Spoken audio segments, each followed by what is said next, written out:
आपके साथ तुषार कौशिक और आप देख रहे हैं देश का सवाल।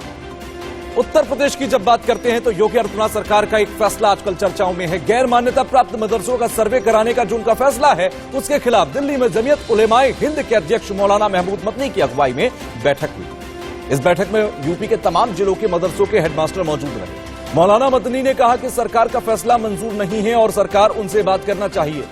मौलाना मदनी के मुताबिक मदरसे देश की संपत्ति है और देश के विकास से जुड़े हर संघर्ष में मदरसों का योगदान रहा। उन्होंने कहा कि असम की तरह मदरसों को बुलडोजर से तोड़ा ना जाए। आतंकी गतिविधियों के आरोप में असम में पुलिस ने कई मदरसों को ध्वस्त कर दिया था, जिस पर जमीयत उलेमाए हिंद को सख्त एतराज है। मुस्लिम पर्सनल लॉ बोर्ड के सदस्य हैं कमाल फारूकी। उन्होंने कहा कि मदरसे की दीनी तालीम मुसलमानों का अंदरूनी मामला है। कुछ मदरसों के लोगों ने कहा कि कम्युनिटी लेवल पर चलाए जा रहे मदरसों को कई बार जमीनें दान में दी जाती हैं, जिसकी रजिस्ट्री नहीं हुई है। तो कई छोटे मदरसे ऐसे हैं जिनके पास फंडिंग का हिसाब नहीं है। कुछ मदरसों का कहना यह है कि जब सरकार आर्थिक मदद नहीं करती तो उसे ऐसी सख्ती भी नहीं करनी चाहिए। लेकिन यूपी सरकार कह रही है कि अगर आप मदरसा चला रही हैं तो मान्यता प्राप्त नहीं है अगर, तो सरकार को ये पता करेगी ही कि पैसा कहां से आ रहा है, पढ़ाया क्या जा रहा है और पढ़ा कैसे लोग रहे। ये न सिर्फ राष्ट्रीय सुरक्षा से जुड़ा मुद्दा है बल्कि बच्चों के भविष्य का भी मामला है। सरकार के फैसले के खिलाफ मदरसों की अगली बैठक 24 सितंबर को देवबंद के दारुल उलूम में होगी, जिसमें आगे की रणनीति पर विचार होगा। हम आपको बताना चाहते हैं कि यूपी की योगी आदित्यनाथ सरकार ने हफ्ते भर पहले एक फैसला किया था कि राज्य में जितने भी गैर मान्यता प्राप्त मदरसे हैं उनका सर्वे होगा। सर्वे टीम में एसडीएम, बीएसए और जिला अल्पसंख्यक अधिकारी शामिल रहेंगे। ये टीम डीएम को रिपोर्ट देगी और डीएम उसका निरीक्षण करने के बाद ही राज्य सरकार के पास उसे भेजेंगे। मदरसों का सर्वे 5 अक्टूबर तक कराने का निर्देश है और उसकी रिपोर्ट शासन को 25 अक्टूबर तक भेजनी है। मगर यह फैसला जमीयत उलेमाए हिंद को मंजूर नहीं है। सरकार के इस फैसले का कारण यह रहा कि हाल के वर्षों में अगर देखें तो कई ऐसे आतंकी पकड़े गए जिनका संबंध सीधे तौर पर किसी न किसी मदरसे से रहा है। आज हम इसका आंकड़ा बहस के दौरान आपको दिखाएंगे कि कितने मदरसे ऐसे हैं। वहीं आपको यह भी बताएंगे कि भारत नेपाल सीमा से लगे जिलों और पश्चिमी यूपी में जिस तेजी से अवैध मदरसे खुले हैं वो लंबे समय से उत्तर प्रदेश की सरकार की परेशानी का कारण रहे। योगी आदित्यनाथ तो जब गोरखपुर में सांसद थे तब भी वो मदरसों को लेकर सवाल उठा रहे थे, क्योंकि इसकी जानकारी नहीं होती कि कहां पर मदरसा क्या कर रहा है। किसी भी सही, कितना भी सही काम हो, उसे गलत तरीके से नहीं किया जाना चाहिए। डाउट क्रिएट किए बगैर बातचीत के तो हमेशा कोई भी चीज को हमेशा सही करने की, और सही है तो और अच्छा करने की हमेशा गुंजाइश है। आसाम में क्या हुआ है, तो अब वो तरीका अगर इख्तियार किया जाएगा तो वो तो नाजायज होगा, नामुनासिब होगा। चीज को ठीक करना है, खत्म तो नहीं करना है। सरकार लगातार मदरसों की शिक्षा व्यवस्था को और बेहतर और अच्छा करने के लिए काम कर रही है। ऐसे कहीं भी कोई मदरसे से शिकायत अगर आती थी कि कहीं कोई मदरसे में गड़बड़ी हो रही है, वहां पे जो चीजें लागू होनी चाहिए वो लागू नहीं हो पा रही, तो कानून के अंतर्गत हम जांच करा के ऐसे मदरसों पे हमने कार्रवाई भी की है, क्योंकि हमारा एजेंडा है कि हमारा जो मुस्लिम युवा है उसको एक अच्छी शिक्षा व्यवस्था मिलनी चाहिए, ये उसका अधिकार है। देखिए, ये बुलडोजर जो है उत्तर प्रदेश का अपराधियों के लिए है, वो ऐसे लोगों के लिए है जो जनता के हितों के साथ खिलवाड़ करते हैं। योगी सरकार पूरी सकारात्मक दिशा से अल्पसंख्यक समाज के तरक्की के लिए काम कर रही है।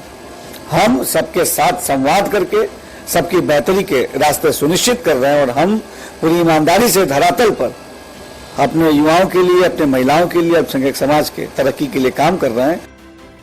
तो वहीं मदरसों को लेकर, सर्वे को लेकर मुस्लिम पर्सनल लॉ बोर्ड के सदस्य कमाल फारूकी ने क्या कुछ कहा वो भी आप सुन लीजिए। का विरोध नहीं कर रहा है, सर्वे के तरीके पर विरोध कर रहे हैं। सर्वे तो हर एक आदमी का हो सकता है, लॉ अबाइडिंग सिटीजन है, कंप्लायंसेस हर हालत में होनी चाहिए। हमने आज सब लोगों को ये कहा है कि अगर कहीं कहीं कंप्लायंसेस की डेफिशिएंसीज हैं उनको रिमूव करना चाहिए, हमको ठीक करना चाहिए। लेकिन सर्वे का जो तरीका है और जो माहौल बनाया जा रहा है आप लोगों के माध्यम से, खास तरीके से, क्या पता चल रहा है कि जैसे मदरसों के अंदर सिर्फ दहशतगर्दी हो रही है, मदरसों के अंदर दूसरा काम नहीं हो रहा है, पूरा ये एक मैसेज जा रहा है, ये गलत है, मैं समझता हूँ। अब ये तो हुई दलीलें, लेकिन आंकड़े समझना आपको जरूरी होगा कि कितने मदरसे किस तरह से संचालित उत्तर प्रदेश में हो रहे हैं। योगी सरकार के फैसले पर जमीयत ने ऐतराज क्यों जताया है, पहले आप ये समझिए। क्या सरकार के शक और सवाल वाजिब नहीं है? पहला बड़ा सवाल ये है। क्या हाल के वर्षों में बड़ी तादाद में आतंकी मदरसों से जुड़े हुए नहीं पाए गए? दूसरा बड़ा सवाल ये है। इसके साथ ही साथ अगर ऐसे ही और तमाम सवालों को हम देखें तो वो बहुत बड़े सवाल बन जाते हैं, जिनके जवाब आज इस डिबेट में हम ढूंढने की पूरी कोशिश करेंगे और समझने की कोशिश करेंगे कि आखिर योगी आदित्यनाथ सरकार के फैसले से परहेज तमाम मदरसों के संचालकों को और तमाम अगर मैं देखूं जमीयत को लेकर तमाम जो ऐतराज हैं वो ऐतराज आखिर क्यों हैं? और इसके लिए देश का सबसे बड़ा पैनल मेरे साथ जुड़ गया है। राहुल त्रिवेदी प्रवक्ता हैं बीजेपी के, मेरे साथ जुड़ गए हैं, जो पक्ष रखेंगे इस बात पर कि सरकार का फैसला कैसे सही है। हिंदू धर्म गुरु हैं पवन सिन्हा जी, आपका भी स्वागत है।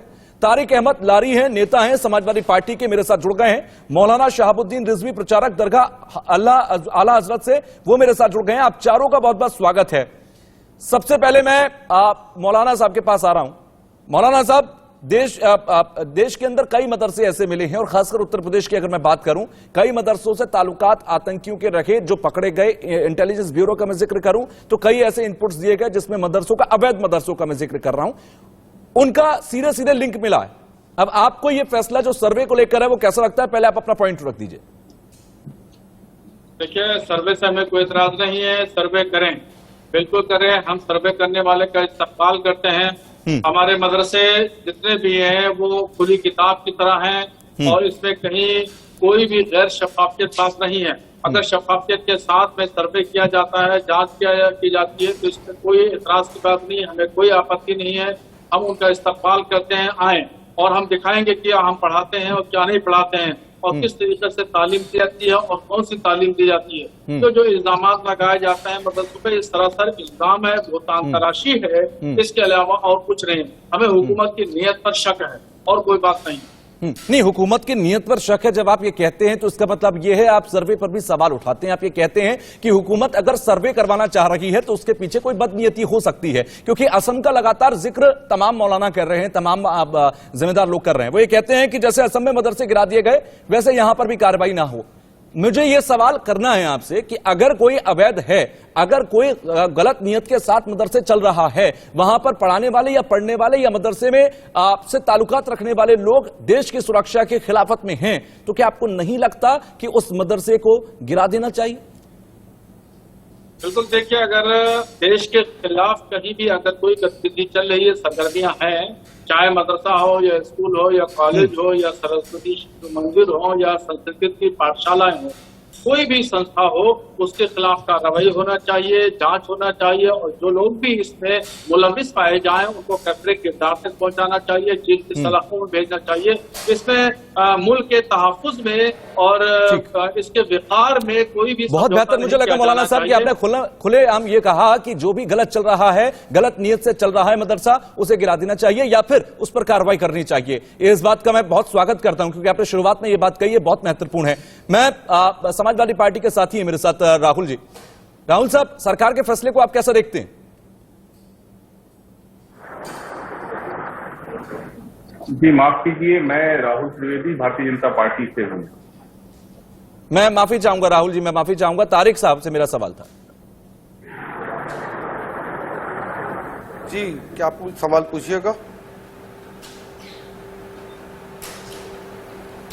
तारिक साहब, मेरा सवाल यह है कि इस सरकार के सर्वे के फैसले को आप किस तरह से देखते हैं?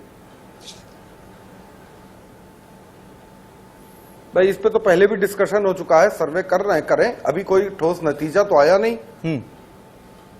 अभी उनको सर्वे करके 25 अक्टूबर के बाद रिपोर्ट देनी है, रिपोर्ट दें, देखें, उसके बाद फिर फैसला किया जाएगा कि क्या हो रहा है। उसके बाद बताया जाएगा कि कहाँ क्या इनकी गलती है, कहाँ अधिकारियों की गलती है, कहाँ सरकार की गलती है और कहाँ मदरसों की गलती है, वो उसके बाद बताया जाएगा। अभी हम क्या बता सकते हैं? ठीक है, लेकिन मुझे सीधे तौर पे हम नहीं काम करते। ठीक है, आप सरकार में रहे, पिछली सरकार आपकी थी। मुझे ये समझना है कि मदरसों को लेकर क्योंकि आपकी अपनी इंटरनल रिपोर्ट्स बहुत सारी रही होंगी, 5 साल आपने सरकार चलाई योगी आदित्यनाथ से 2017 से पहले। क्या आप ये मानते हैं कि मदरसों को लेकर सवाल उठने चाहिए? क्योंकि मदरसों के अंदर कई ऐसी गतिविधियां हैं। नहीं, इंटरनल रिपोर्ट हमारी ये थी कि साध्वी प्रज्ञा ठाकुर ने बम ब्लास्ट करवाया था, जो आरएसएस की। मेरा सवाल मदरसों को लेकर यही समस्या है। मेरा सवाल मदरसों को लेकर, आप दूसरे मुद्दों पर चले जाते हैं। हमारी रिपोर्ट, देश सुरक्षा आपके लिए पार्टी से बड़ी होती है। हमारी रिपोर्ट ये भी थी, हमारी रिपोर्ट, आप मदरसा की बात कर रहे हैं, आतंकवाद की बात कर रहे हैं, तो हम भी आतंकवादियों की बात कर रहे हैं ना।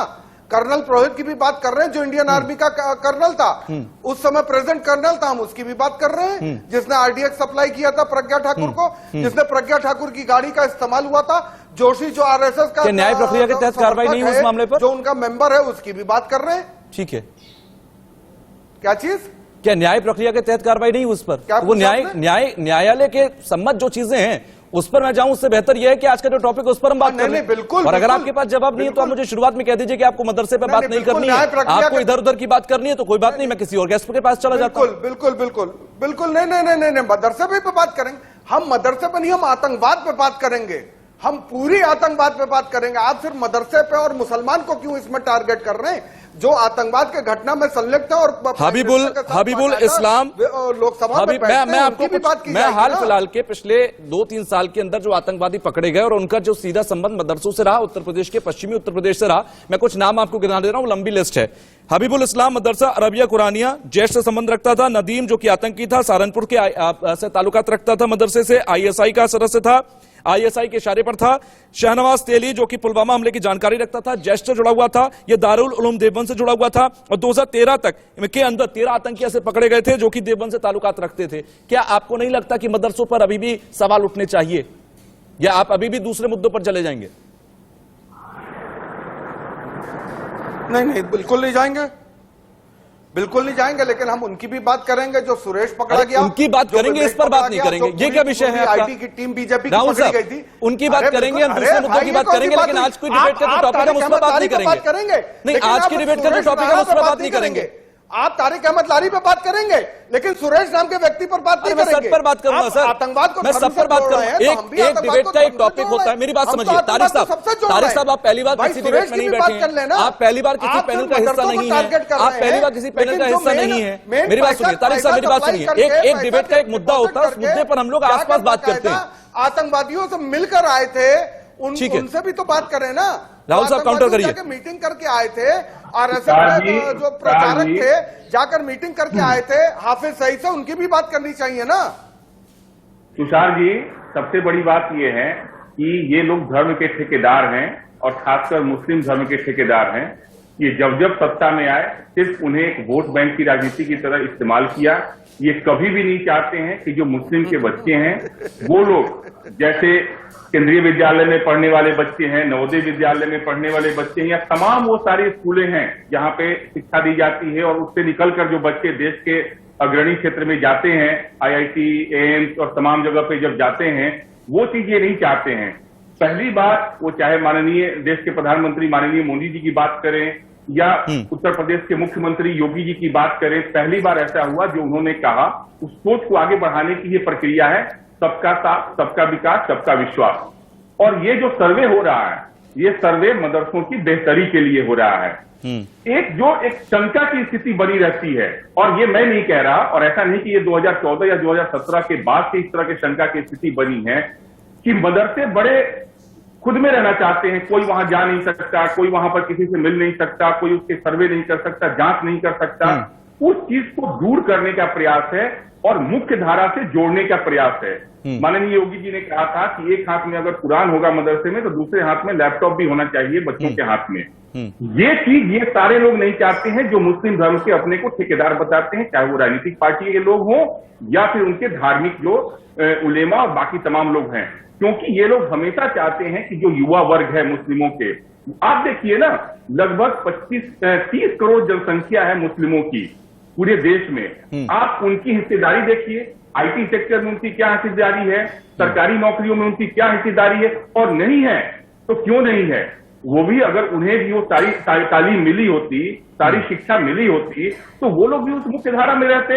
ये कभी नहीं चाहते हैं, ये सिर्फ चाहते हैं कि इनके लिए उनको उन्मादी बनाना हो, उनको किसी कट्टरपंथ। और राहुल साहब, यही आपका पॉइंट भी है कि निसाब जैसे पाठ्यक्रम कहते हैं उसमें तब्दीलियां होनी चाहिए। जिस तरह से दूसरे स्कूल कॉलेजेस के अंदर हर सब्जेक्ट पढ़ाया जाता है, उसी तरीके से धार्मिक किताबों से निकलकर दूसरे सब्जेक्ट्स भी पढ़ने चाहिए। आपका कहीं ना कहीं कहना भी यही है। मैं इसी साथ के साथ पवन साहब को भी शामिल कर लेता हूं पैनल में। सिर्फ शिक्षा नहीं, शिक्षा के साथ साथ पूरी व्यवस्था, बिल्कुल पूरी व्यवस्था में बदलाव और सुधार होना चाहिए। जहां पर भी कमियां वहां सुधार होना चाहिए। मैं इसको लेकर मौलाना साहब के पास भी जाऊंगा आप ही की बात को लेकर, लेकिन पवन सिन्हा को मैं पहले एक बार पैनल में शामिल कर लेता हूं डिबेट पे। पवन जी, पहले आप इस पॉइंट पर अपना रिएक्शन रख दीजिए। देखिए, जहां तक कि मुस्लिम एजुकेशन की बात है, मुस्लिम एजुकेशन लगातार बढ़ रही है और आंकड़े इस बात को कहते हैं कि मुस्लिम गर्ल्स का जो ड्रॉप आउट रेट है 30% तक कम हुआ है। और इसमें निश्चित रूप से जब तक सरकार का सहयोग नहीं होगा ये कार्य नहीं हो सकता। मैं चूंकि एक शिक्षक भी हूं और उस नाते भी मैं ये बता सकता हूं, क्योंकि शिक्षा पे ही मेरा पीएचडी वर्क भी है। जो स्कॉलरशिप है, आप ये जानकर हम सबको खुशी होगी कि 3.2 करोड़ रुपए की स्कॉलरशिप इसमें दी गई है, जिसमें कि मुस्लिम सबसे बड़े बेनिफिशरीज के रूप में सामने आए हैं। ये दिसंबर 2019 के आंकड़े हैं। उसके बाद 22,000 करोड़ रुपए का लगभग माइनॉरिटी एजुकेशन पर खर्च हुआ है। लेकिन अब दूसरी चीज इसमें यह आती है, जो 16,460 के लगभग मदरसे उत्तर प्रदेश में चल रहे हैं, उसमें से कुल 560 मदरसों को ही इसका बेनिफिट मिलता है, बाकियों को क्यों नहीं? तो बाकियों को जब इसका बेनिफिट देने की बात आएगी तो सर्वे होंगे। और वैसे भी जितने भी ट्रस्ट होते हैं, चाहे वो मंदिर हो, मस्जिद हो या कोई भी हो, वो सब लॉ ऑफ द लैंड के अंतर्गत आते हैं और उन सब की ये ड्यूटी बनती है कि वह गवर्नमेंट को रिपोर्ट करे, या गवर्नमेंट की भी ये ड्यूटी बनती है, तो गवर्नमेंट को ये राइट बनता है कि वह उन सबका सर्वे कराए और उसके अनुसार अपने फैसले ले, खासतौर से फंडिंग से रिलेटेड। पवन सिन्हा साहब, बहुत वाजिब बात आपने कही है कि मदरसों का सुधार, मदरसों के सर्वे होने का काम इसलिए जरूरी है कि अगर वो मान्यता लेते हैं तो कहीं ना कहीं बेनिफिट्स उनको सीधे तौर पर मिल पाएंगे। और ये किसी मदरसे की बात नहीं है, ये हर उस बच्चे के भविष्य का सवाल है जो उस मदरसे में पढ़ने के लिए जाता है। मौलाना साहब, क्योंकि आप बहुत करीब से देखते होंगे और डिबेट की ओपनिंग में आपने बहुत वाजिब बात कही थी कि जहां कमी है वहां सुधार होना चाहिए, फिर तो ये मान्यताएं क्यों नहीं है, क्यों मान्यता प्राप्त नहीं है मदरसे? देखिए, मुझे थोड़ा सा टाइम दीजिएगा, बताने की कोशिश करूंगा। और थोड़ी संजीदगी से बात यह है कि मान्यता देने का जो सिस्टम था हमारे उत्तर प्रदेश गवर्नमेंट का, वो 2015 के आखिर से खराब हुआ। समाजवादी पार्टी की गवर्नमेंट ने और अल्पसंख्यक मंत्री आजम खान थे, तो पहले तहतानिया और फौकानिया की मान्यताएं होम डिस्ट्रिक्ट से हो जाया करती थी और आलिया और उच्च आलिया की मान्यता शासन स्तर से होती थी। तो आजम खान ने एक आदेश जारी करके ये तमाम मान्यताओं को बंद कर दिया कि अब होम डिस्ट्रिक्ट से तहतानिया और फौकानिया की मान्यता नहीं होगी, बल्कि शासन से ही हुआ करेंगे। अब शासन के तहत दौड़ भाग लगाना और फिर रिश्वत का जो सिस्टम है, एक मानता पर 50-50 हजार रुपया देना, तो अब मदरसे चंदे से ज़कात, सदका, फितरा, खैरात जो मुसलमान देते हैं उससे ये मदरसे चलते हैं। अब इन मदरसों के पास इतनी रकम नहीं होती है कि रिश्वत में 50-50 हजार रुपया फाइलों में दिया जाए और इनसे फिर जो है वो फिर मानता ली जाए।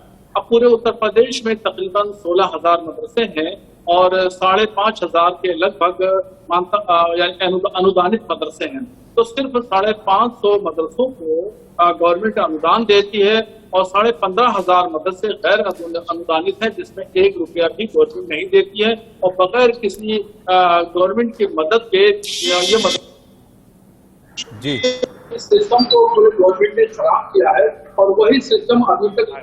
मैं भाजपा के प्रवक्ता साहब बैठे हैं, मैं इनसे गुजारिश करूंगा कि मान्यता के सिस्टम को आसान बनाएं और जिससे तहतानिया फौकानिया की मान्यता जो होम डिस्ट्रिक्ट से हुआ करती थी ये लोकल स्तर से कराएं और आलिया ऊंचा आलिया की मान्यताएं शासन से कराएं, उसमें कोई रद्द नहीं है। जो मानक है उनको मानक तय कर दें और उसको सहल करें तो ज्यादा बेहतर होगा। ये जांच ये वो सर्वे इससे कोई फायदा हासिल होने वाला नहीं है।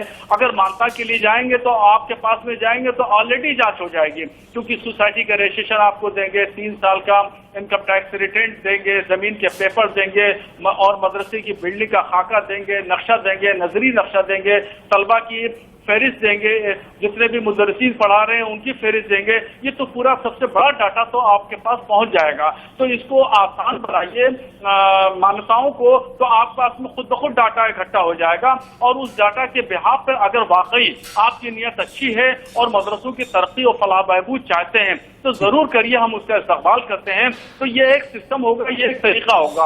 अब आजकल है क्या, यानी उत्तर प्रदेश के मंत्री जो अल्पसंख्यक राज्य मंत्री हैं और मदरसा बोर्ड के दूसरे एक साहब चेयरमैन हैं, वो झूठ पे झूठ बोले चले जा रहे हैं कि हमने मीटिंग की। अगर इसमें कोई शक व शुबे की गुंजाइश नहीं होती, अगर वो उलमा, दानिश्वर, प्रोफेसर, डॉक्टर, पढ़े लिखे लोगों की एक मीटिंग बुला लेते और सबकी सहमति से सर्वे का या जांच का कोई एक आदेश जारी कर देते तो कहीं कोई आपत्ति की जरूरत नहीं। आप कह रहे हैं कि सर्वसम्मति से फैसला नहीं लिया गया, अगर सबको साथ लेकर आगे बढ़ते तो कोई विरोध नहीं होता। राहुल साहब बोलिए। देखिए, बार बार मैंने पहले भी कहा कि यही जो लगभग 15,500 ऐसे मदरसे चल रहे हैं उत्तर प्रदेश में, जिनका कहीं से कोई ये नहीं पता कि आखिर ये कहां से चल रहे हैं, इनकी फंडिंग कहां से है, कौन लोग इसमें पढ़ा रहे हैं। अभी कुछ दिन पहले सरकार ने, उत्तर प्रदेश सरकार ने, माननीय योगी जी की सरकार ने एक प्रक्रिया वहां पर जो शिक्षकों की भर्ती की प्रक्रिया शुरू की कि ये स्टैंडर्ड से वहां पे एग्जाम होगी, उस एग्जाम के बाद ही शिक्षकों की भर्ती मदरसे में की जाएगी। ये सर्वे भी उसी का एक हिस्सा है। इस सर्वे कराने के बाद अगर पूरा डेटा सरकार के पास आ जाएगा कि जो 16,000 को कुल मिलाकर जो 16,000 मदरसे उत्तर प्रदेश में चल रहे हैं, इनकी स्थिति क्या है, ये जो जहां बने हुए हैं क्या वो जगह सही है, जो इसके लोग हैं, जो इसके व्यवस्था में लोग हैं, उनकी सब कुछ बिल्कुल सही है। उसके बाद सरकार उसको रेगुलराइज करने के लिए, उसको मान्यता देने के लिए, उसको फंडिंग करने के लिए भी उसके पास सब कुछ आसान रहेगा। मेरा ये कहना है कि इस पर जो ये लोग सवाल उठा रहे हैं, अभी तक तो सर्वे हुआ ही नहीं। एक बार पहली बार ऐसा हुआ है कि उत्तर प्रदेश में माइनॉरिटीज के बच्चों के लिए, जो अनएम्प्लॉयड बच्चे हैं, उनके लिए जॉब फेयर लगाया गया है। आज तक जो घड़ियाली आंसू बहाने वाली सरकार, चाहे समाजवादी पार्टी की रही, कांग्रेस पार्टी की रही, ये तमाम सरकारें रही, कभी भी इनके तरफ से सिर्फ माइनॉरिटी बच्चों को जॉब फेयर नहीं लगाया गया। और ये उत्तर प्रदेश सरकार की तरफ से कई जिलों में लगाया गया है, ऑन रिकॉर्ड है ये कोई ऐसी बात नहीं है। उसी तरह से मदरसों को भी मैं यही कहना चाहता हूं कि देश में तमाम विश्वविद्यालय, स्कूल, विद्यालय, मेडिकल कॉलेज, इंजीनियरिंग कॉलेज चल रहे हैं और सब कानून के दायरे में चलते हैं। उसी कानून के दायरे में मदरसे भी चले, उनको भी सरकार के और मदरसों के बीच में एक व्यवस्था स्थापित हो और उनके ऊपर लोगों को पता चले। जो एक विश्वास, जो एक अविश्वास दिखता है ना, और ये अविश्वास मैं बार बार कह रहा हूं कि कोई 2014 या 2017 के बाद नहीं दिखता है। जनरली जैसे ही मदरसे के नाम आते हैं, लोगों को लगता है यहाँ वहां तो सिर्फ धार्मिक तालीम दी जाती है। अब किसी से भी जाकर सामान्य लोग। ठीक है तारिक साहब, मुझे ये बताइए, क्योंकि जब देश सुरक्षा की बात आती है, जब हम बात करते हैं देश की सुरक्षा की, समाज की सुरक्षा की, तो हर पार्टी एक ही लय में कहती है कि हाँ ये होना चाहिए, तो इस फैसले पर भी साथ होना चाहिए। भारत में उसको बाकी स्कूल, बाकी कॉलेज के साथ जोड़ने के लिए। ठीक है राहुल साहब, मैं आता हूं। तारिक साहब,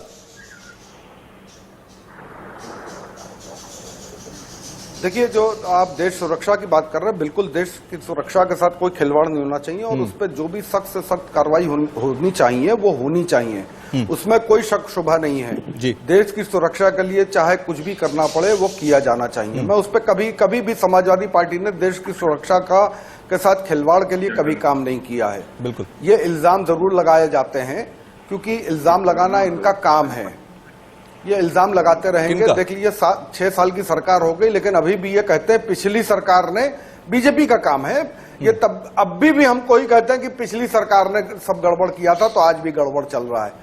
तो अभी तक ये गड़बड़ ही चल रहा है सब कुछ। 10 साल से इनकी केंद्र की सरकार हो रही है, 6 साल की इनकी यहाँ राज्य की सरकार हो रही है, लेकिन गड़बड़ जो है वो मुलायम सिंह यादव जी और अखिलेश यादव जी ने किया है। क्योंकि बैकवर्ड कम्युनिटीज आते हैं तो कैसे मुख्यमंत्री बन गए और कैसे रक्षा मंत्री बन गए, तो सारा गड़बड़ ये लोग कर गए। इन लोग को तरीका नहीं है चलाने का, बैकवर्ड है, इनकी हिम्मत कैसे हो गई मुख्यमंत्री की कुर्सी पर बैठने की।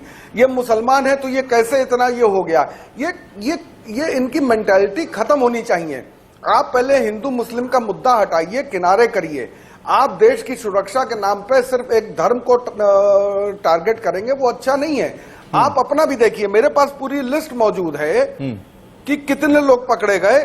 क्या नाम है, उसमें 2 लोग पकड़े गए राजस्थान में जो ISI के लिए काम कर रहे थे, दोनों हिंदू और आर्मी के। एयरफोर्स का सार्जेंट वो पाकिस्तान के लिए पकड़ा गया। फिर आर्मी का आदमी जो सब्जी बेचता था वहां उनके कैंट में बेचता था, और साथ में उसका एक और था स्क्रैप डीलर था, वो पकड़ा गया। ठीक है, आप कह रहे हैं सिलेक्टिव कार्रवाई हो रही है, आर्मी से ही लिंक में है, वो पकड़ी गई। तो सुरक्षित कार्रवाई होनी चाहिए। ये हिंदू लोग हैं, सिलेक्टिव कार्रवाई हो रही है, मैं मुसलमानों की बात नहीं कर रहा हूं। मैं कह रहा हूं don't target a community, don't target a community, don't take a specific name. Tushar ji, अभी पवन जी ने डेटा दिया कि लगभग 6.2 करोड़ रुपए का स्कॉलरशिप दिया गया, जिसमें सबसे ज्यादा मुस्लिम बच्चों को स्कॉलरशिप दिया गया।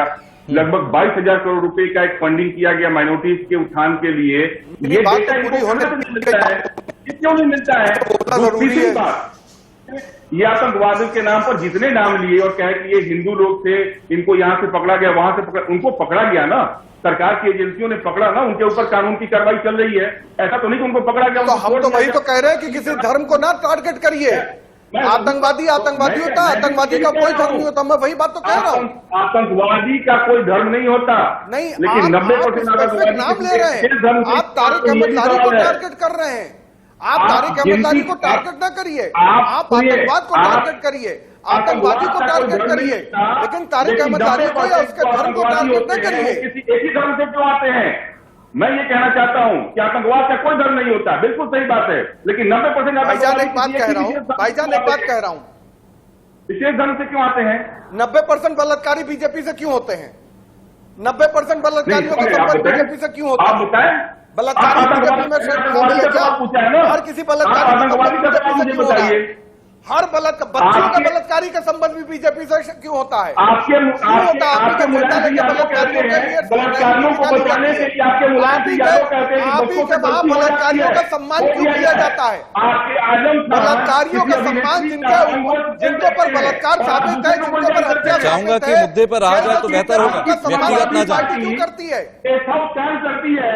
मैं वही मुद्दे की बात करने जा रहा था, मुद्दे की बात कर रहा हूँ, लेकिन इनको तो टारगेट तारिक अहमद लारी को करना है, एक स्पेसिफिक धर्म को करना है, तभी इनको वोट मिलेगा, तभी इनको वोट मिलेगा जब तारिक अहमद लारी को टारगेट करेंगे। यहाँ पर डिबेट में तारिक अहमद लारी और राहुल त्रिवेदी आपस में नाम तो बेहतर होगा। एक समाजवादी पार्टी और एक बीजेपी के प्रवक्ता के तौर पर बात करेंगे तो बेहतर होगा। यहाँ बात किसी हिंदू की किसी मुस्लिम की नहीं हो रही, यहाँ बात हो रही है कि एक ऐसी संस्था जहाँ पर पढ़ाई कराई जाती है, मैं छोड़ दे रहा हूँ, मदरसे का नाम ही हटा देता हूँ, एक ऐसी जगह है जहाँ पर पर्टिकुलरली जहाँ से ज्यादातर आतंकियों के कनेक्शन मिल रहे हैं। अब बोलिए, दिया जा रहा है तो लोन दिया जा रहा है जैन को, जो माइनॉरिटी नहीं है लेकिन जबरदस्ती माइनॉरिटी किए गए हैं, लेकिन मुसलमान नाम के लोगों को लोन नहीं दिया जाता है। ये सच्चाई है, इसको एक्सेप्ट करिए। इस सच्चाई को भाईजान एक्सेप्ट करना चालू करिए। आप लोग बात करते हैं वुमेन एंटरप्रेन्योर की, आप लोग बात करते हैं औरतों को लोन दिलाने की, माइनॉरिटी का लोन दिलाने की, और मेरी वाइफ लेडी है, लेडी एंटरप्रेन्योर है, उसको लोन तक नहीं मिल रहा है बिकॉज शी इज अ मुस्लिम। साफ लफ्जों में बता रहा हूं,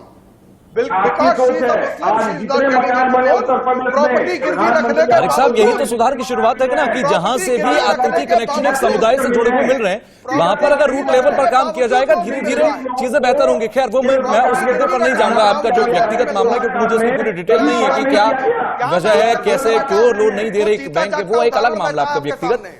पवन साहब के पास जाता हूं। पवन साहब, हिंदू मुस्लिम से हटाकर क्या आप जिस बात का मैंने जिक्र किया कि एक संस्था खास तौर पर जिससे लगातार आतंकियों के कनेक्शन मिलते हैं एक तरह की संस्थाओं से, बात उस संस्था की होनी चाहिए कि वो हिंदू से ताल्लुकात रखते, ठीक है उसे मदरसा कहते हैं इसलिए हम मदरसा कह रहे हैं, अब उसे हिंदू और मुस्लिम के चश्मे से क्यों देखना? बिल्कुल ठीक बात है आपकी, और मैं बिल्कुल इत्तेफाक रखता हूं इस बात से कि देखिए आतंकवादी आतंकवादी है, वो चाहे मदरसे में हो या किसी स्कूल में हो, किसी कॉन्वेंट में हो, कहीं भी हो, आतंकवादी सिर्फ आतंकवादी है, और उसके साथ सख्ती से हमें डील करना चाहिए। स्टेट मशीनरी को बहुत सख्ती के साथ उसे डील करना चाहिए। दूसरी चीज ये है कि अगर किसी भी स्कूल में सरकार को ये सूचना मिलती है कि वह उस स्कूल के अंदर कोई भी शिक्षक बच्चों को गलत पढ़ा रहा है, गलत बातें सिखा रहा है, समाज विरोधी बातें सिखा रहा है, कम्युनलिज्म सिखा रहा है या देश के विरुद्ध कुछ सिखा रहा है, वो कोई भी स्कूल हो, मदरसा हो, मकतब हो, कुछ भी हो, उसके शिक्षक के ऊपर कार्रवाई करनी चाहिए। और स्कूल में कैसे वो सिखाता चला आ रहा है इतने वक्तों से ये सारी चीजें, इसकी भी इंक्वायरी होनी चाहिए, ये वाजिब है। और यहाँ पर मैं एक चीज और भी कहना चाहूंगा कि देखिए मई के अंदर एक डिसीजन आया था और उसमें अगर मुझे सही याद है तो 478 करोड़ रुपए दिए जाने हैं मदरसों को, और इसके लिए एक सर्वे होना है। तो ये एक प्रशासनिक कार्रवाई है, ये कहीं भी इसका धर्म से ताल्लुक नहीं है, क्योंकि मदरसे एक ऐसी जगह है जहां पर अभी तक मिनिमम रिकॉग्निशन हुआ है, तो इस वजह से मदरसे हाईलाइट हो रहे हैं। स्कूल लगभग 100% स्कूल जो हैं वो गवर्नमेंट से रिकॉग्नाइज हो चुके हैं, उनकी लिस्ट में चढ़े हुए हैं, चाहे एडेड हो या ना हो। तो इसीलिए मदरसे की बात इस वक्त ज्यादा हो रही है। लेकिन इतना पैसा जब मदरसों को जाएगा तो आप खुद सोचिए, लगभग 560 मदरसों को इतनी बड़ी रकम मुहैया कराएगी सरकार, तो सरकार एक प्रशासनिक कार्रवाई कर रही है। इसके ये मुझे ऐसा नहीं लगता कि ये किसी धर्म के विरुद्ध कार्रवाई है। बिल्कुल, ये बात बहुत आपने सही कही। मैं मौलाना साहब आपके पास आ रहा हूं, मुझे बताइए कि परेशानी कहां पर आती है जब हम मान्यता की बात करते हैं। आपने हालांकि अभी इलेबोरेट भी किया था, क्योंकि मैं एक जगह पढ़ रहा था कि 300 से ज्यादा कानपुर के अंदर ऐसे मदरसे हैं जो बरेली शरीफ से ताल्लुकात रखते हैं, और अभी हाल फिलहाल में जो सर्वे की बात है उसके बाद वो लगातार टच में भी हैं आप लोगों के कि किस तरह से आगे की चीजें करनी चाहिए। मुझे बताइए, क्योंकि जिस तरीके से मैं समझता हूं, एक है मान्यता प्राप्त जो सरकार में रजिस्टर्ड है, सारी जानकारी उन्हें मिलती है। दूसरा वो दीनी मदरसे जहां पर जो आप लोगों से बरेली शरीफ हो गया, देवबंद हो गए, यहां से लगातार ताल्लुकात में रहते हैं। क्यों नहीं हर मदरसे का सर्वे हो, क्यों नहीं हर मदरसे का रजिस्ट्रेशन हो, क्यों नहीं मदरसे के में कौन पढ़ा रहा है, कौन पढ़ रहा है, क्या शिक्षा दी जा रही है, क्या पाठ्यक्रम है, हर एक जानकारी सरकार के पास हो। क्यों समस्या नहीं है इसमें? फिर तो मदरसे गिराने की असम का उदाहरण देने की कोई जरूरत ही नहीं पड़ेगी किसी को। हमने शुरुआती दौर में और हमेशा इस बात को कहा कि सर्वे का हम स्वागत करते हैं, इस्तकबाल करते हैं और हम उनको सर्वे कराने के लिए तैयार हैं। मगर हमने अभी बात कही तो हमारे बीजेपी के प्रवक्ता ने उसका जवाब नहीं दिया कि मेरी बात आप हुकूमत तक पहुंचाइए कि अगर मान्यता देने का सिस्टम अगर ये आसान कर दें और मान्यता देने लगे सैतानिया और फौकानिया दर्जे की, तो आपको खुद ब खुद तमाम सर्वे का जो है डाटा, तमाम मदरसों का डाटा अलिफ से लेकर ये तक आपको मिल जाएगा। आपको कहीं जाने की जरूरत नहीं होगी और दोनों काम हो जाएंगे। मदरसे वालों का काम हो जाएगा कि वो सिस्टम में से जुड़ जाएंगे और गवर्नमेंट का भी काम हो जाएगा कि उनके पास में डाटा आ गया। अब मान्यता आप देंगे नहीं, मान्यता के नाम पे जो है आप लखनऊ के चक्कर लगवाएंगे, हजारों रुपए की रिश्वत। राहुल साहब, ये बात मैंने कई जगह भी सुनी, मैंने जमीयत के मुंह से भी इस बात को सुना कि मान्यता ली जाए, हर मदरसा मान्यता के लिए आए, ये जरूर कहा जाता है, लेकिन जब मान्यता देने का नंबर आता है तो चक्कर बहुत कटवाए जाते हैं और कहीं ना कहीं शक की नजर से देखा जाता है। क्या ये हकीकत में है? क्या ये अधिकारियों के लेवल पे कहीं ना कहीं चूक है? देखिए, बिल्कुल कहीं चूक नहीं है। हर चीज की एक कानूनी प्रक्रिया होती है। देश में हजारों के संख्या में स्कूल मतलब लाखों की संख्या में स्कूल चल रहे हैं, उसमें से मैक्सिमम स्कूल प्राइवेट या गवर्नमेंट एडेड होते हैं। लेकिन जहां तक मान्यता की बात आती है तो गवर्नमेंट स्कूल में भी उसमें कैटेगरी होता है कि ये कैटेगरी के स्कूल है, इस कैटेगरी के स्कूल है। वही चीजें मदरसों के साथ भी है और मदरसे की मान्यता की जो प्रक्रिया है उस प्रक्रिया को और स्मूथ बनाने के लिए, उसको आसान बनाने के लिए ही सरकार ये पहल कर रही है। सरकार के पास एक बार पूरी आंकड़े तो आ जाएं। आपने देखा कि ये जो 16 साढ़े 16 हजार ऐसे मदरसे हैं जो लिस्टेड हैं।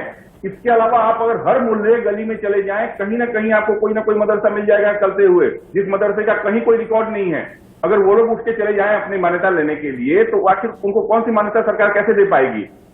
ये जो सर्वे किया जा रहा है, इस सर्वे के जो रिपोर्ट जारी करने हैं और इस रिपोर्ट पे जो काम करना है, उसके पीछे एक ही मकसद है सरकार का कि सरकार के पास जो मदरसे ढंग से चल रहे हैं, जिनके सारे कायदे कानून के साथ चल रहे हैं, उनकी पूरी लिस्ट हो। उसके बाद अगर वो पहल करते हैं मान्यता के लिए, उनकी मान्यताओं को और आसान किया जाए, उनको मान्यता दी जाए और सरकार जो भी वहां पर बेहतर कर सकती है, वहां की शैक्षिक व्यवस्था की, वहां पर जो भर्ती प्रक्रिया है शिक्षकों की, उसको, वहां के लड़कों को जो पढ़ाने, मतलब बच्चों को जो पढ़ाने की जो व्यवस्था है उसको, ये सारी तमाम चीजों को, क्योंकि सिर्फ एक पहलू नहीं है इसमें, सिर्फ बच्चों को शिक्षा देना ही नहीं पहलू है। शिक्षा देने वाले कौन लोग हैं, उस मदरसे का जो खर्चा है, जो उसको पैसे आ रहे हैं, वो पैसे कहां से आ रहे हैं, वो मदरसा जिस जमीन पे जहां पे चल रहा है वो कौन सा जमीन है, वो गैर कानूनी है, कानूनी है, उस सर्वे में सब कुछ निकल कर आएगा ना। अगर जब बिल्कुल। और अब राहुल साहब, आप जो शक जता रहे हैं ना, आप जो सवाल उठा रहे हैं, एक आईबी की रिपोर्ट है मेरे पास, आईबी ने एक अलर्ट जारी किया था। उस अलर्ट में इनपुट के आधार पर ये, मौलाना साहब मैं चाहूंगा कि आप भी सुने। आईबी का अलर्ट ये कहता है, इनपुट ये कहता है कि मुजफ्फरनगर के अंदर जैश लगातार एक्टिव है और तमाम मदरसों से उनको कनेक्शंस मिल रहे हैं। लश्कर के जो आतंकी हैं वो लगातार सहारनपुर के मदरसों में एक्टिव हैं। हिजबुल मुजाहिदीन अलीगढ़ के आसपास एक्टिव है और इंडियन मुजाहिदीन अलीगढ़ और आजमगढ़ में। ये सिर्फ ऐसे ही अलर्ट नहीं है, तमाम जो कनेक्शंस मिले, जो आतंकी पकड़े गए, उनसे कनेक्शंस मिले। जी बोलिए। मैं वही कहना चाहता हूं कि ये जो धर्म के जो भी ठेकेदार हैं और जो विपक्ष की कुछ पार्टियां हैं, इन लोगों ने पूरे मुस्लिम वर्ग को सिर्फ और सिर्फ उनको चाहते हैं कि रूढ़िवादी बन के रहें, वो मुख्य धारा से ना जुड़े। और आज तक आप उसके देखिए, सच्चर कमेटी की रिपोर्ट कितने पहले आई थी, उससे कितना कार्रवाई किया गया, कितने कार्रवाई इन्होंने किए। उसके अलावा आज तक आप देखिए किसी भी सरकार रही हो, चाहे समाजवादी पार्टी की, कांग्रेस पार्टी ने, उन्होंने मुस्लिम बच्चों के शिक्षा को बेहतर बनाने के लिए, और शिक्षा में कहीं न कहीं मदरसे का अहम रोल है, मुस्लिम बच्चों के शिक्षा में बिना मदरसे को जोड़े हुए आप उनको बेहतर शिक्षा नहीं दे सकते हैं। और उसके लिए जरूरी है कि मदरसों में शिक्षा की बेहतर व्यवस्था की जाए, तभी वो बच्चे वहां से निकलकर जो मुख्य धारा से जुड़ेंगे। और वो मौलाना साहब, मैं ये नहीं कहता कि हर मदरसे में यही हो रहा है, लेकिन मैं ये कह रहा हूं कि कुछ मदरसे सभी मदरसों को बदनाम जरूर कर रहे हैं। जो शक की सुई इनके ऊपर जाती है, मदरसों के ऊपर जाती है। सुन्नी सूफी बरेलवी मुसलमानों के जो मदरसे हैं, सुन्नी सूफी बरेलवी, मैं दावे से कह रहा हूं आपके नेशनल चैनल पर बैठ करके, सुन्नी सूफी बरेलवी मुसलमानों का पूरे हिंदुस्तान में एक भी मदरसे का लिस्ट या नाम या एक भी तालिब इल्म या मौलाना का नाम आप आतंकवादी गतिविधियों में नहीं दिखा सकते। ये मेरा दावा है, आप साबित करिए।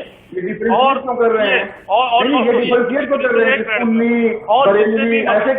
मदरसे जितने भी दिखाए जा रहे हैं, ये मदरसों पे इल्जाम है, मदरसों को आतंकवादी गतिविधियों में जो बताया जा रहा है, सरगर्मियों में मुलविस हैं, ये मदरसों पे इल्जाम लगाया जा रहा है। देखिए, हिंदुस्तान जो है सूफी संतों की सरजमीन है, और सूफी संतों की जो सरजमीन है, सूफी विचारधारा का ये हमारा देश है। इस देश में सूफी विचारधारा जो है सर चढ़ करके बोलता है। इसका काम जो है वो हिंदू मुसलमानों को मिलजुल करके रहना और यकता और अखंडता पर मुल्क को कायम रखना, ये हमारी सोच और फिक्र है। हिंदुस्तान में आतंकवाद कभी भी न पनपा है, न पनप रहा है, और न आइंदा भविष्य में कभी वो पनप पाएगा। इसलिए आतंकवाद को हिंदुस्तान में कोई मौजू या इसको इश्यू बनाने की जरूरत नहीं है। और जब ये सूफी संतों की सरजमीन है जो दो दिलों को जोड़ने की बात करते हैं, और आतंकवाद सरहद के उस पार है। साहब, डिबेट में एक तरफ बात हो रही है कि हिंदू मुस्लिम के चश्मे से आतंकवाद को नहीं देखना चाहिए, और आप शिया सुन्नी के नजरिए से देख रहे हैं। बिल्कुल नहीं, मैं बिल्कुल शिया सुन्नी के नजरिए से नहीं देख रहा हूँ। ये हिंदू मुस्लिम जो है इत्तेहाद, इत्तेफाक, और यहाँ सूफी संतों की विचारधारा ऐसी विचारधारा है जो दिलों को जोड़ती है, दिलों को तोड़ती नहीं है। और जिस तरीके से ये बातें हो रही हैं, ये दिलों को तोड़ने वाली बातें हो रही हैं, जबकि होना ये चाहिए, दिलों को जोड़ा जाना चाहिए। और ये भी देखना चाहिए कि मदरसों का इतिहास क्या है। 1857 में जंग आजादी का ऐलान किसने किया? 7 समंदर पार ये तन के गोरे मन के गालों को, मैं तो यही कहता हूँ सर, अब्दुल हमीद से लेकर और कलाम साहब तक खैराबादी थे जिन्होंने दिल्ली की जामा मस्जिद से ऐलान किया, इतिहास जारी किया। ये देश चाहता है कि कलाम साहब फिर हों, ये देश चाहता है कि अब्दुल हमीद फिर हों, और वो उसी समुदाय से, उनके समुदाय पर के मदरसों पर सवाल उठ रहा है।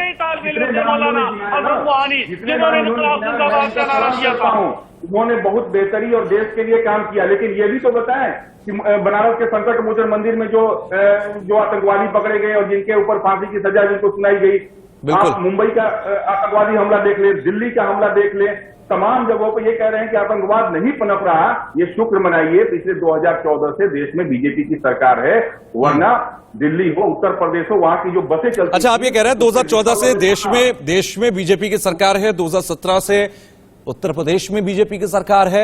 यही वजह है कि ये सारी चीजें सामने आ रही हैं। समाजवादी पार्टी के आपके साथी हैं जो उत्तर प्रदेश में आपसे पहले सरकार चला रहे थे। पर नियंत्रण करने में बीजेपी की सरकार लगभग, ठीक है, आप ये कह रहे हैं कि ये सारी चीजें इसलिए सामने आ रही है क्योंकि बीजेपी की सरकार है। तारिक साहब से जवाब लेना इसलिए जरूरी है क्योंकि आपसे पहले उनकी सरकार उत्तर प्रदेश में थी। पार्टी ईमानदारी से देश की सुरक्षा को, ठीक है, ये तो हर पार्टी का दावा है सर, कोई बात नहीं। तारिक साहब बोलिए। नहीं, आप बता दें ना, 2014 से 2022 हो गए। आप अगर कश्मीर की घटना को छोड़ दें, कश्मीर की जो बातें हैं उसको छोड़ दें, आप एक आतंकवादी घटना हमें बता दें पूरे देश में। जैसे पहले होती थी कि आए दिन कभी जयपुर में ब्लास्ट, कभी अजमेर शरीफ में ब्लास्ट, कभी दिल्ली में ब्लास्ट, मुंबई में ब्लास्ट, पुणे में ब्लास्ट, लखनऊ में ब्लास्ट, बनारस में ब्लास्ट, मुजफ्फरनगर में, भागलपुर में, पटना में, तमाम जगहों पे लोग बसों में लिखा हुआ मिलता था कि अपने सीट के नीचे देख लीजिए बम हो सकता है। ये चीजें कहां गायब हो गई? अच्छा राहुल साहब, आप ये कह रहे हैं कि तमाम आतंकी गतिविधियों और इसके साथ ही साथ जो दंगे हुआ करते थे उत्तर प्रदेश में 2017 के बाद कम इसलिए हो गए क्योंकि बीजेपी सख्त हो गई। तारिक साहब बोलिए। बीजेपी के लिए देश की सुरक्षा सबसे प्राथमिकता है, ठीक है, वो कोई भी हो उसके लिए वो हिंदू मुसलमान की बात नहीं होती। ठीक है, तारिक साहब को बोलने देते हैं। ठीक है राहुल साहब, ओके, खिलाफ कार्रवाई होगी। तारिक साहब बोलिए। ये बहुत ब्लास्ट की बात कर रहे हैं, तो झारखंड में जो ब्लास्ट हुआ था धनबाद में, जब प्रधानमंत्री जी के सो कॉल्ड जब उनका अनाउंसमेंट हुआ था कि वो प्रधानमंत्री बनेंगे उनकी रैली में, तो कौन लोग अरेस्ट हुए थे? तारिक अहमद लारी अरेस्ट हुए थे?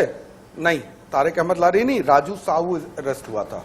राजू साहू, तो राजू साहू तो नाम आप जानते ही किसका हो सकता है। खैर वो बात अलग है, मदरसे की बात करते हैं। 16,491 मदरसे हैं यूपी में, जिसमें से 500 कुछ रिकग्नाइज्ड हैं।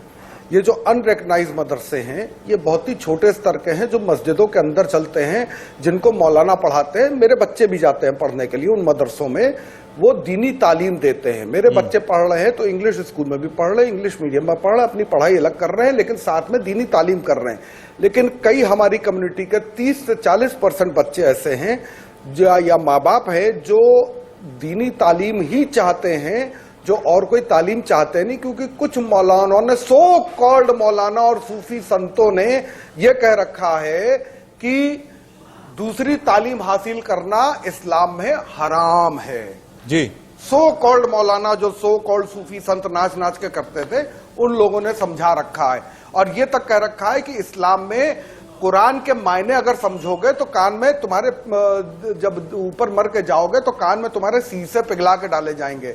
जैसे यहाँ पे आप अगर गीता और रामायण सुन लेते थे तो शेड्यूल कास्ट के कान में शीशे पिघला के डाले जाते हैं। तो ये सब कहानी किससे सुनाए जाते हैं।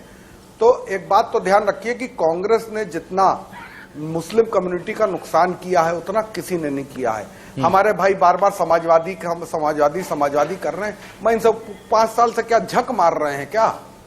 5 साल से पहले इनकी सरकार चल रही थी, 5 साल से इनकी सरकार चल रही थी, दिल्ली में 10 साल झक मार रहे थे या मक्खी मार रहे थे, मच्छर मार रहे थे, क्या कर रहे थे भाई? क्या कर रहे थे? तबले बजा रहे थे, हारमोनियम बजा रहे थे, सारंगी बजा रहे थे, वो तो दिख रहा था ढोल बजाते हुए, करते हुए ढोल बजाते हुए दिखते थे। वो तो दिखते थे दाढ़ी बाबा हर समय ढोल बजाते रहते थे। इंडिया की जनता का, भारत की जनता का ढोल बजा दिया उन्होंने, भारत को फटा हुआ ढोल बना दिया उन्होंने। सिर्फ 2 लोगों का ढोल मजबूत कर दिया, बाकी सबका ढोल खा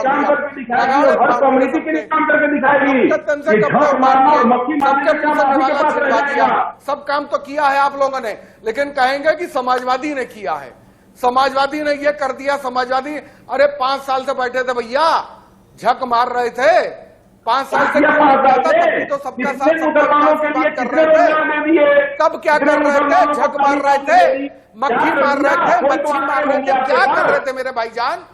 चलिए, मेरे पास समय की थोड़ी पाबंदी है, मुझे रैप अप भी करना है और मुझे रैप अप भी करना है आप लोग। ठीक है, मेरे पास 2 मिनट का समय है। मैं मौलाना साहब सबसे पहले आपके पास आ रहा हूं, फिर मैं पवन साहब आपके पास आऊंगा। मुझे क्लोजिंग कमेंट दीजिए मौलाना साहब। ठीक है, देखिए, मदरसों का सर्वे गवर्नमेंट करे, अच्छी बात है, मगर उनकी तरक्की और उत्थान के लिए करे। गवर्नमेंट जो कह रही है उसकी कहने पर हमें यकीन नहीं है, हमें शक और शुबा है। उसकी वजह यह है कि जो अल्पसंख्यक राज मंत्री हैं मुसलमान और जो वक्त मदरसा एजुकेशन बोर्ड के चेयरमैन हैं, ये वो लोग हैं जिन्होंने कभी मदरसे का मुंह नहीं देखा और मदरसे में तालीम हासिल नहीं की, उर्दू तक जानते नहीं, 2 लाइन उर्दू नहीं लिख सकते। तो ये लोग मदरसे का क्या भला कर सकते हैं? इनको चाहिए था कि तमाम उत्तर प्रदेश के जो उलमा हैं, बुद्धिजीवी हैं, दानिश्वर हैं, इनको लेकर के बैठते और सलाह मशवरा करते और कोई प्लानिंग और मनसूबाबंदी करते तो भरोसा। ठीक है, मेरे पास समय की पाबंदी है। पवन साहब, आखिर में मैं आपका एक क्लोजिंग कमेंट लूंगा। देखिए, मेरे हिसाब से तो मदरसों का जो भी सर्वे है ये निश्चित रूप से मदरसों की भलाई के लिए है और इसके लिए मेरे पास इसकी खबरें हैं कि मई में इसके लिए पैसा दिए जाने की बात हुई है और ये काफी बड़ी रकम है और इससे मदरसों को बहुत फायदा होगा और वहां पर ये जो दीनी तालीम देना चाहते हैं वो और अच्छे से दे पाएंगे। लेकिन पैसा कोई भी सरकार ऐसे ही नहीं दे सकती जब तक कि वो रिकॉग्नाइज ना हो पर्टिकुलर एक्ट में। तो उस एक्ट में रिकॉग्निशन के लिए ये सारी कार्रवाई है और मेरे ख्याल से इसे पॉजिटिवली लेने की जरूरत है। और हाँ, इतना जरूर है कि रिकॉग्निशन के जो नियम है वो अच्छे हो, आसान हो, तो बहुत अच्छा रहेगा। ठीक है तारिक साहब, आखिर में बस 30 सेकंड दे सकता हूं मैं आपको। बिल्कुल आखिर 30 सेकंड मुझे चाहिए जी। देखिए, ये सिर्फ 2024 के लोकसभा इलेक्शन की तैयारी है, ना इनको मदरसों से मतलब है, ना इनको किसी कम्युनिटी से मतलब है। इनको सिर्फ यहाँ राजनीति की बात, जनता की भावनाओं से राजनीति की बात, ये देश सुरक्षा की भगवान के राम डिबेट भगवान एटलीस्ट मांगना और कुछ एंड बिना पॉलिटिक्स के होने दीजिए। देश की सुरक्षा का सवाल है तो बिना सुरक्षा का पॉलिटिक्स के मुद्दा होने नहीं दीजिए। है, आप सभी सिर्फ का हिंदू बहुत बहुत मुस्लिम का शुक्रिया। मुद्दा। मौलाना साहब आपका भी शुक्रिया, तारिक साहब आपका भी, राहुल जी आपका भी और पवन साहब आपका भी। कुल मिलाकर देश की सुरक्षा के मुद्दे में राजनीति नहीं होनी चाहिए। सवाल सिर्फ इतना होना चाहिए कि आतंकवाद जहां भी दिखे, संकेत जहां भी देखें आतंकवाद के, वहां पर कार्रवाई होनी चाहिए। और सर्वे से परहेज आखिर क्यों है? क्योंकि ये तो सब मदरसों में पढ़ने वाले बच्चों की भलाई का मामला है। सर्वे होगा तो सरकारी सुविधाएं भी उनको मिल पाएंगी। देश के सवाल में आज के लिए बस इतना ही।